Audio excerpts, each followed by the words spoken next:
மாண்புமிகு பேரவை துணைத் தலைவர் அவர்களே, அஇஅதிமுக உறுப்பினர்களால் மாண்புமிகு திரு மு அப்பாவு அவர்களை பேரவைத் தலைவர் பதவியிலிருந்து நீக்க கோரக்கூடிய தீர்மானம் தற்போது விவாதிக்கப்பட்டுக் கொண்டிருக்கிறது.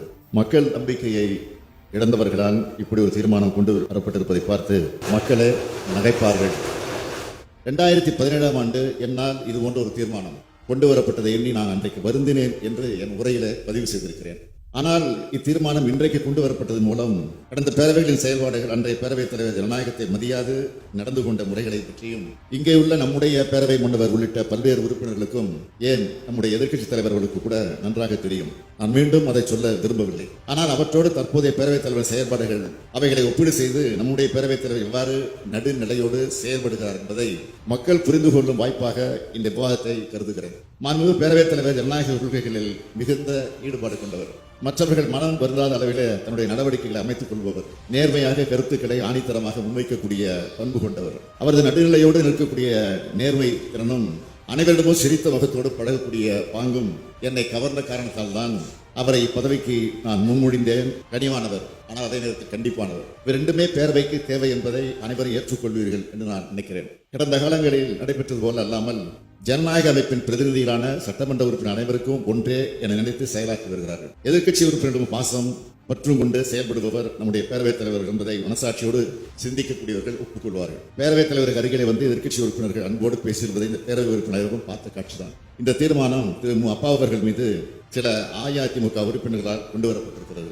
இதையொட்டி அவர்கள் வைத்த வாதங்களில் உண்மைக்கு மாறான செய்திகள் உள்ள காரணத்தால் அதனை மறுத்து விளக்கத்தை எடுத்து வைத்து பேரவைத் தலைவரின் நடுநிலையை பறைசாற்ற வேண்டிய கட்டுப்பாடு, கடமை, பொறுப்பு முதலமைச்சருக்கு உள்ளது. இங்கே உள்ள அனைத்து உறுப்பினர்களுக்கும் உள்ளது.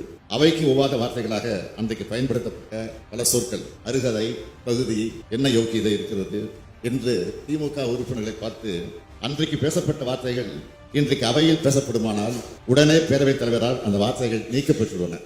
அன்றைக்கு ஆளுங்கட்சி உறுப்பினர் பேசினால் அவை குறிப்பில் இடம்பெறும், திமுக உறுப்பினர் பேசினால் நீக்கப்படும் என்ற நிலை. இன்றைக்கு மாண்புமிகு பேரவைத் தலைவர் அப்படியா நம்புகிறார்? இல்லை. நம்முடைய பேரவைத் தலைவர் அவர்கள் அதிமுக உறுப்பினர் பேசுகிற இது போன்ற ஒன்றிருந்த வார்த்தைகளை கூட விட்டுவிடுகிறார். ஆளுங்கட்சி உறுப்பினர்கள் கண்டிப்பாக நடந்து கொள்கிறார்கள் என அமைச்சர்கள் உறுப்பினர்கள் சொல்லும் போது அதை கேட்டு உள்ளபடியே என் மனம் மகிழ்ச்சி அடைகிறது. பல நேரங்களில் கடந்த காலங்களில் நான் பெற்ற கசப்பான ஒன்று என்னுடைய நினைவுக்கு வரும். இங்கே அஇஅதிமுக உறுப்பினர்கள் கோஷமிட்டுக் கொண்டிருந்தால், தொடர்ந்து குழப்பம் விளைவித்துக் கொண்டிருந்தால் அவர்கள் அமைதிப்படுத்தி அமர வைக்கத்தான் பேரவைத் தலைவர் மகிழ்வாரை தவிர முந்தைய பேரவைகள் அங்கு வெளியேற்றம் செய்யப்பட்டதைப் போல என்றும் வெளியேற்றம் செய்ய பேரவைத் தலைவர் நினைத்ததே கிடையாது. அமைச்சர்கள் விளக்கம் அளித்தால் உரையை முடித்த பிறகு விளக்கம் அளிக்கலாம் என அமர வைத்திருக்கிறார். அதே நேரத்தில் எதிர்க்கட்சி தலைவர் உள்ளிட்ட முன்வரிசை தலைவர் இருந்தால் உடன் அனுமதி அளித்திருக்கிறார். பேரவைத் தலைவராக மட்டுமல்ல, பேரவை கடைபிடிக்க வேண்டிய பண்பாட்டின் தலைவராக மாண்புமிகு அப்பா அவர்கள் செயல்பட்டுள்ளார் என்று நான் குறிப்பிட விரும்புகிறேன். பேரவைத் தலைவர்களுடைய செயல்பாடுகளை எதிர்க்கட்சி உறுப்பினர்கள் வெளிப்படையாக பாராட்ட முடியாதவர்கள் கூட மனதிற்கு பாராட்டிக் கொண்டுதான் இருப்பார்கள். இந்த அரசின் மீது குற்றம் குறை கூற வாய்ப்பில்லாத காரணத்தால் இப்படி ஒரு தீர்மானமா, உட்கட்சிக்குள்ள ஏற்பட்ட குழப்பத்தால் அதை திசை திருப்ப இப்படி ஒரு தீர்மானமா, இந்த விவாதத்தை வெளியில் உள்ளவர்கள் நடத்தப்படும். ஆனால் இப்படி ஒருவர் மீது இப்படி ஒரு தீர்மானம் கொண்டு வந்தோம் என்ற எதிர்காலத்தில் உங்கள் மனசாட்சி உறுத்தும்.